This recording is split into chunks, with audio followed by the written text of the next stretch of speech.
Happy weekend, happy Friday, and would be a long day because ito na po ang ating last interview after 6 interviews natin. Ito na po yung huli nating interview. 6 out of 6 na yon.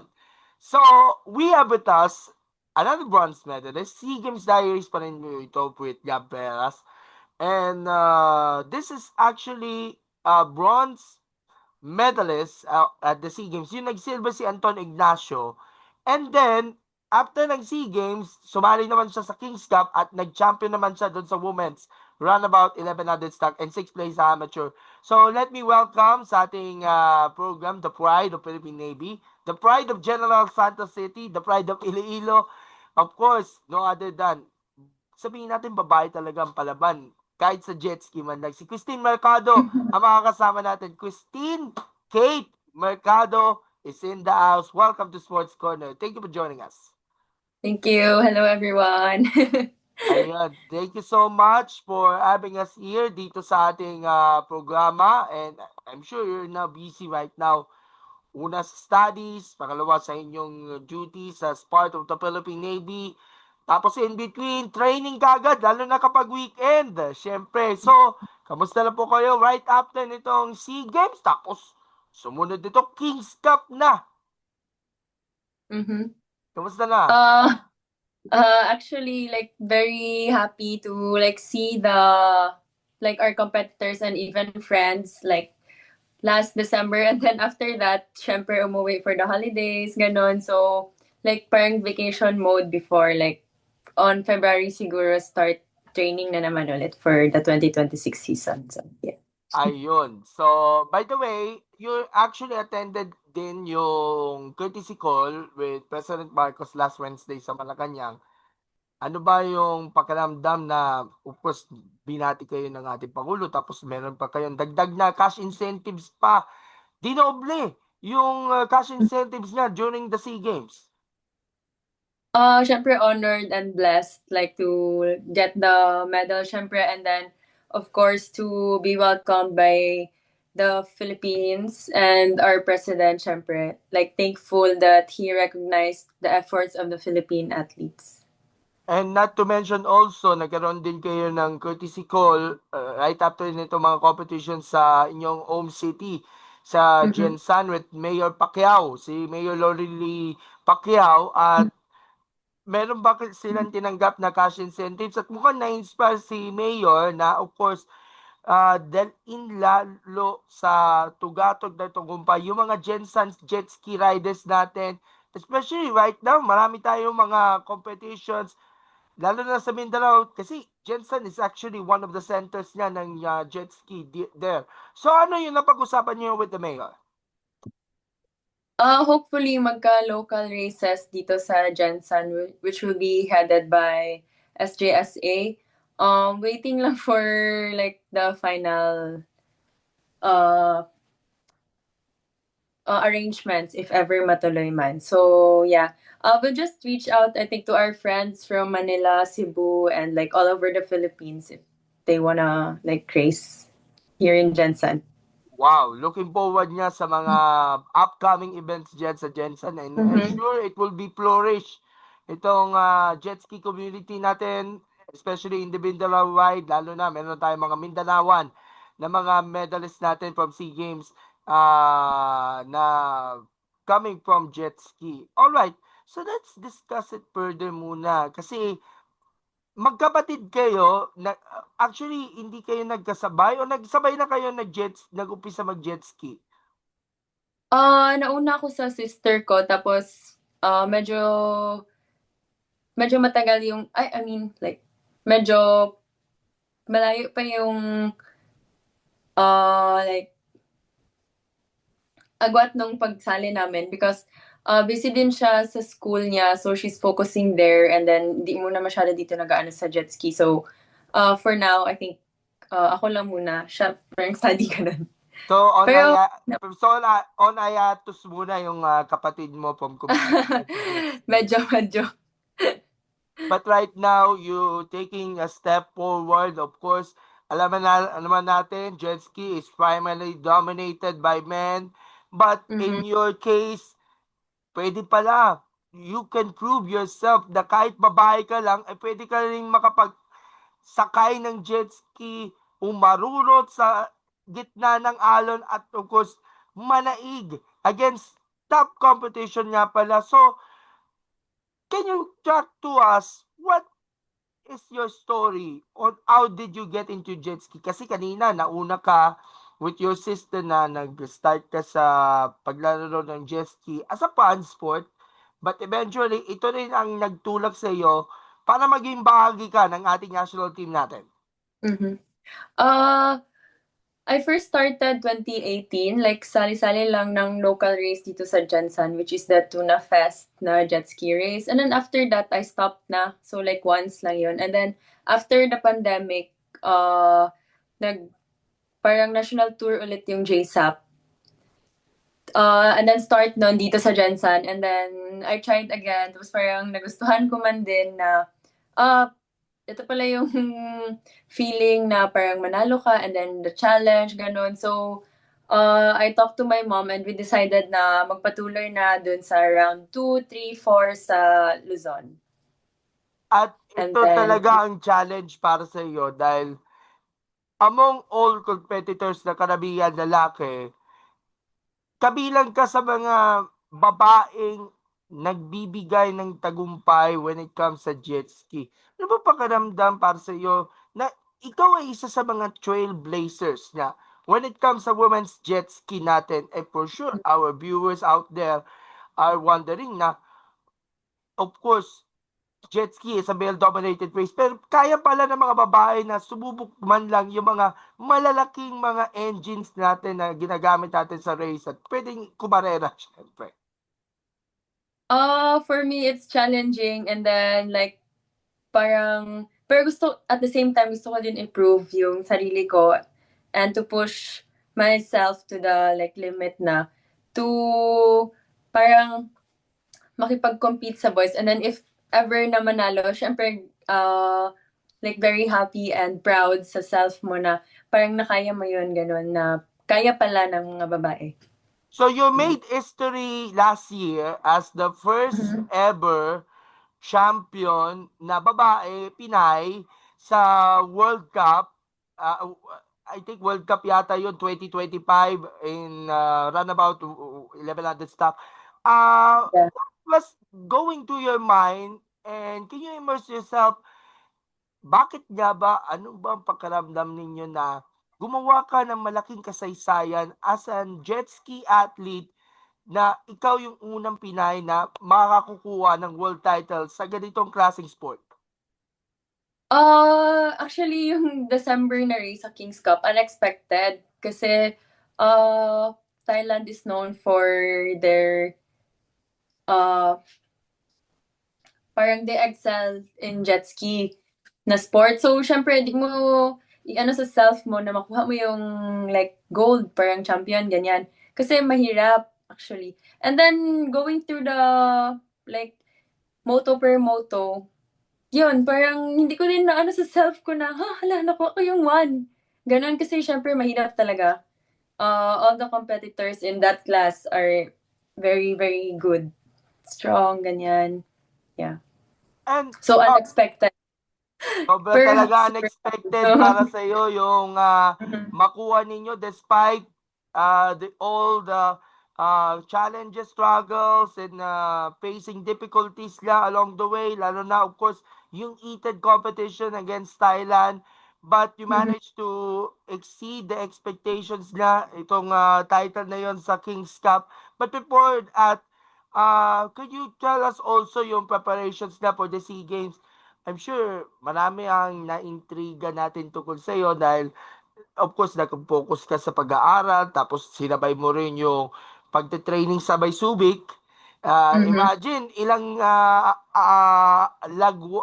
layo ang pagitan talaga ng Iloilo, then pupunta ka ng Manila, then pupunta ka ng Subic from mula sa eroplano hanggang sa makasakay ka sa mga bus papunta sa Subic just to train and practice nga for the SEA Games. So, what was going through itong process of being trained nga for this competition, both the SEA Games and of course yung ating World Cup? Like for 2 years, ang routine ko is, so syempre weekdays may class and then weekends wala. So every Friday night, I fly to Manila and then Manila to Subic for the weekend para mag-training. And then Monday, like madaling araw, balik sa Iloilo for school na naman for that morning. So thankful to my parents for supporting me syempre na yun nga mag-practice. Hindi naman malapit yung Iloilo to Subic, pero they still supported me in what I want, 'di ba?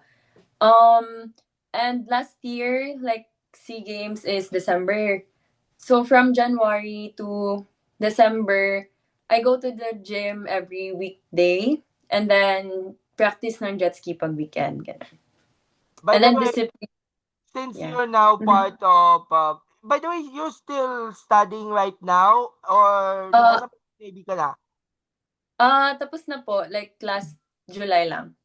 Oh, and you're actually graduated na? Yeah. Ayun. So, congratulations. In what course na pala?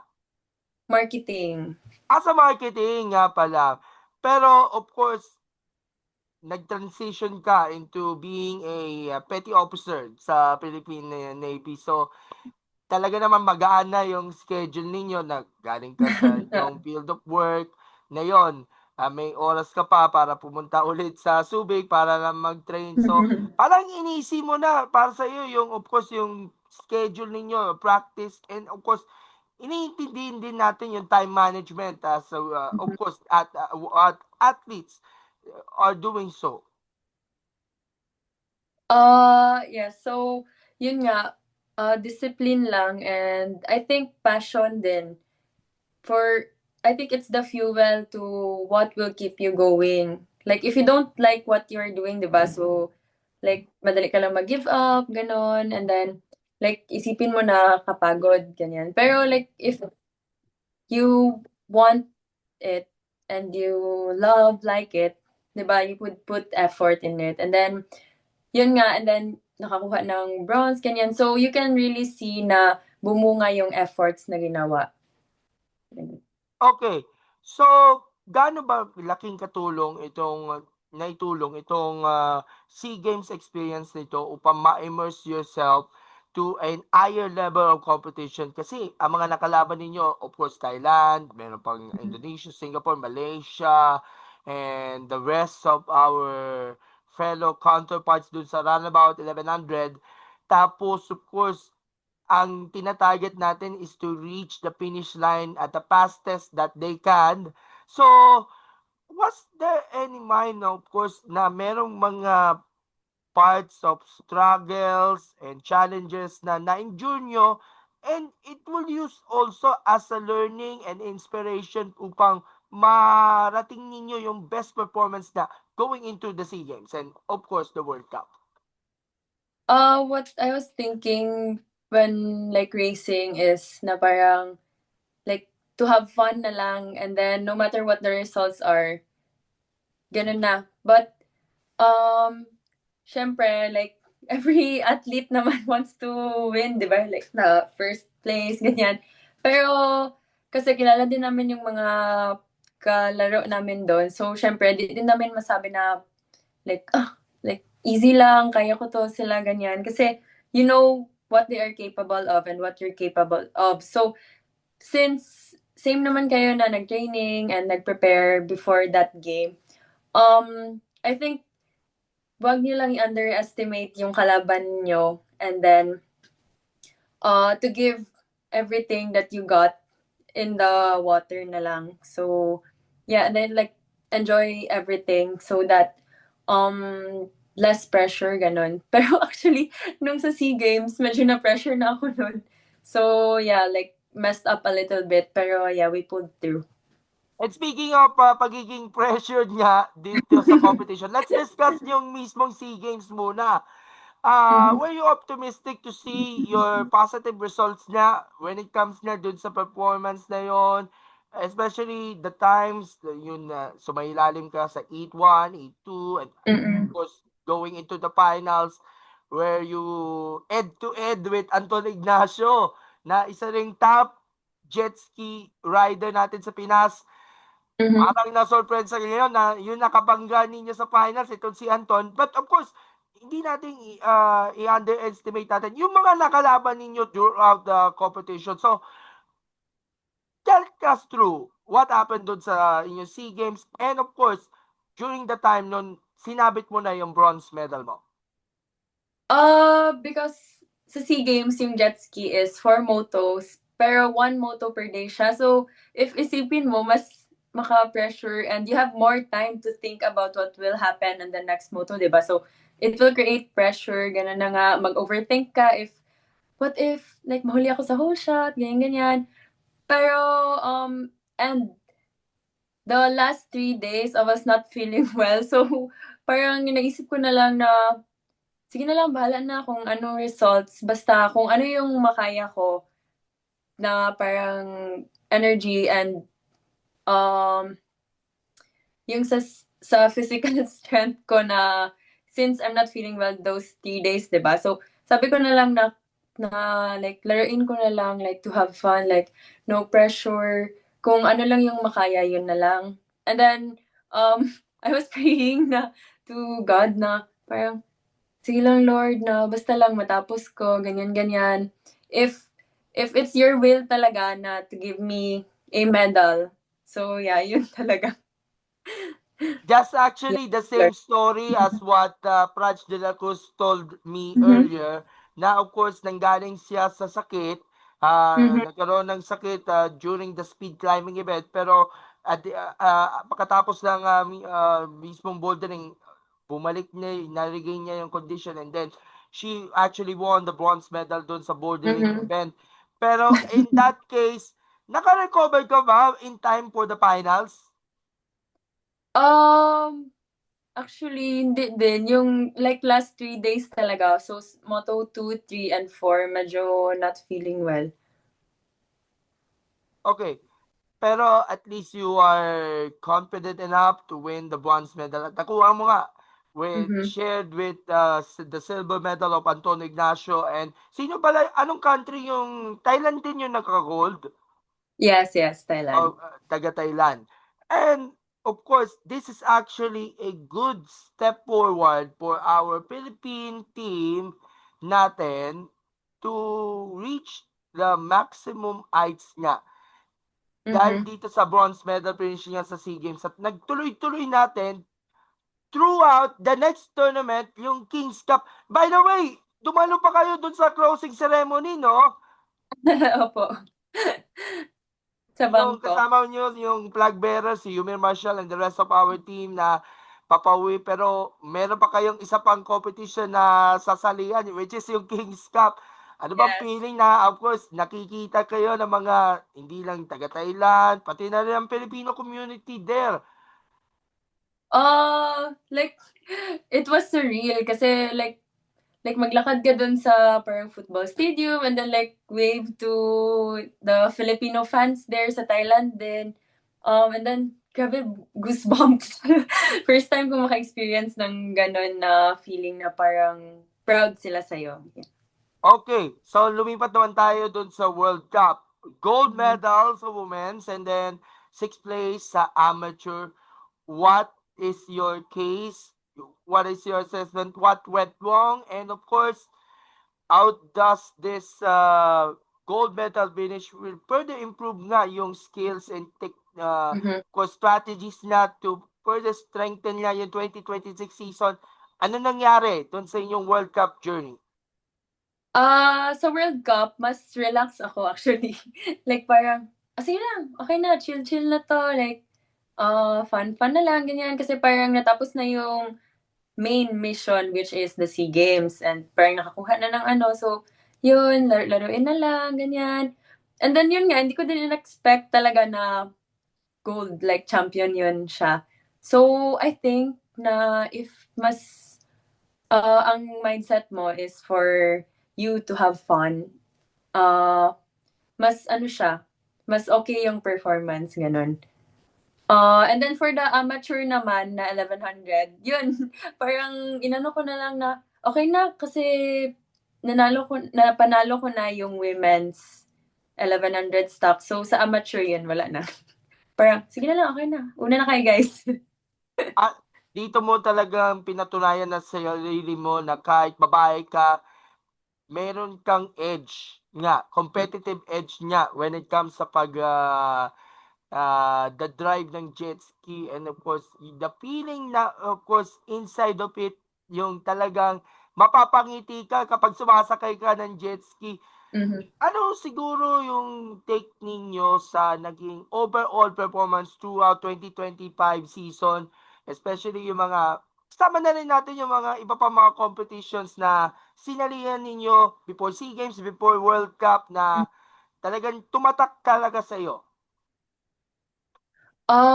Like 2025 season, parang mix siya ng isipin mo magseryoso ka or gusto mo lang siya na gawin na parang nasasayahan ka sa ginagawa mo. Parang ganoon, like fun, chill, versus the seryoso type. So, I think now, I know where I stand na.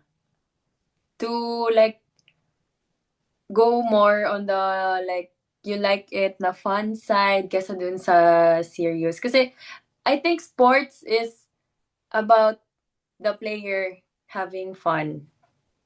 Hindi like yung super like seryoso lang. Yeah, I think for me ha, for me, ganun. If masaya ka, mas better.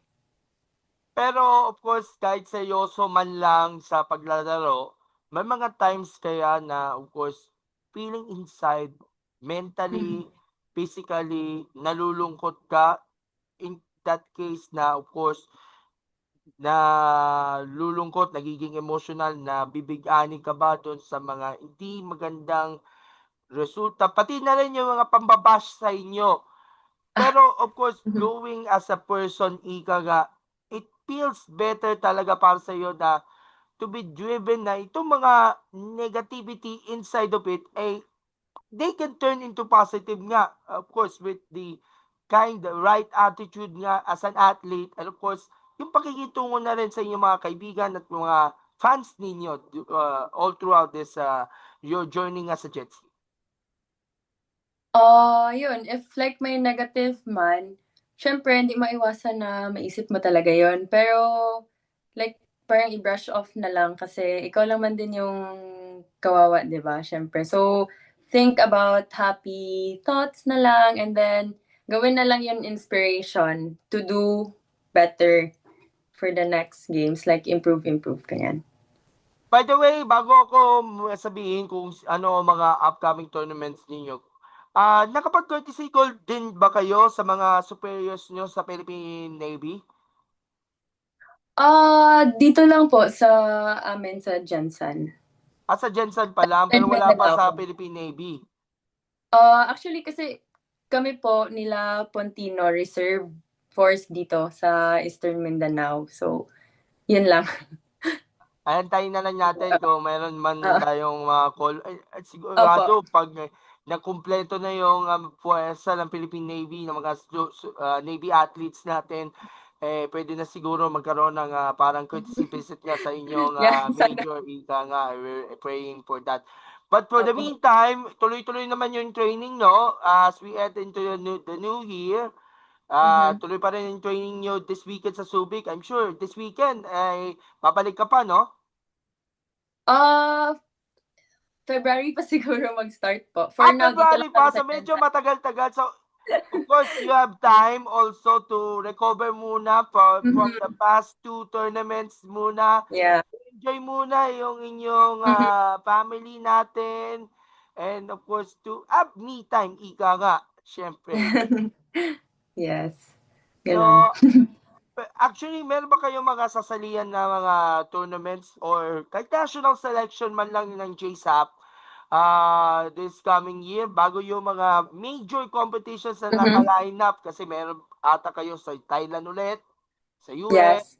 I think sa Europe meron na rin eh. Meron, Ano meron. abangan natin? For this year, JSAP, not confirmed pa po. Pero I think yung board and officers is talking na on the schedule of the races here. And then start April to I think July. Pro Tour in Thailand, and then World Series na start on March, and then World Finals October pa rin, Kings Cup December.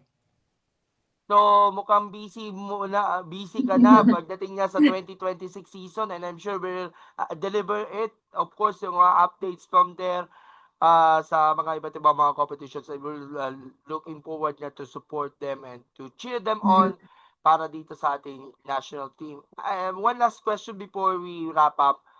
Alam naman natin, of course, ang mga babae, talagang sabihin natin driven force na yan pagdating nga sa Philippine Jet Ski.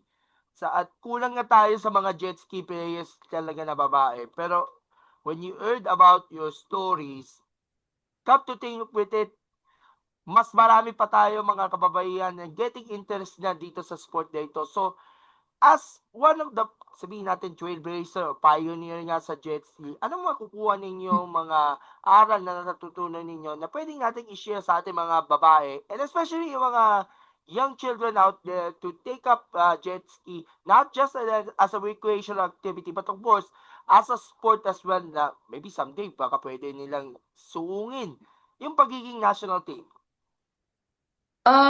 For the women athletes there, and for me na, I think ang naano ko is parang take the comments or the opinions of others as a challenge to like prove ourselves as women na like we're strong also, kaya natin talunin yung mga lalaki, ganyan. And then to give our all to like fight for what we want, which is the like number one, diba? Ganon. And to the aspiring jet ski like riders din sa sunod na if you really want it, you need to work hard for it. And I think jet ski, like racing professionally, is you need the passion for it to work. Passion and love for the jet ski sport. Ika nga, Love your craft. passion and determination will be a good Yes. tool Mm-hmm. para at Yeah. least maging dominant ka sa inyong field, especially kapag babae. Sabihin natin, matatag ka sa bawat laban. And of course, yung passion na kailangan mong tuunan ng pansin upang marating mo yung bigger success niya dito sa competition. Anong goals ni Christine Kate for the next coming years? Kasi masyado kang bata ka. Ilan taon ka na actually? 24. 24 ka na. So, wala ka pa sa ganitong edad na nasa prime page, prime or peak ka na. Pero ano ba ang gusto nyong goals ninyo? Kahit bata ka pa, kahit medyo ilang taon ka na sa jet ski, na nais mong ma-attain ng isang Christine Mercado? Kasi ngayon nakakuha na ako ng World Series champion, Asian champion, World Cup champion, tapos bronze sa SEA Games. I think next year I would really go for the gold sa SEA Games. Hopefully, I'll work hard for it. Yeah, hopefully gold. Kung pala rin sa If it advance. 2027 sa Malaysia, Yeah. kung Mhm. isasama natin ang jet ski, Yeah. If i-claim meron. natin yan, syempre. Yung gold! Para Yes, kay if there's a Christine. chance, gold. Pero syempre, medyo mahigpit ang competition ninyo ni Anton, syempre. Oo nga. Kaya good luck na lang. Of course, syempre, sinusuportan din natin si Anton and the rest of our Philippine team Yes, sa thank jet you. ski.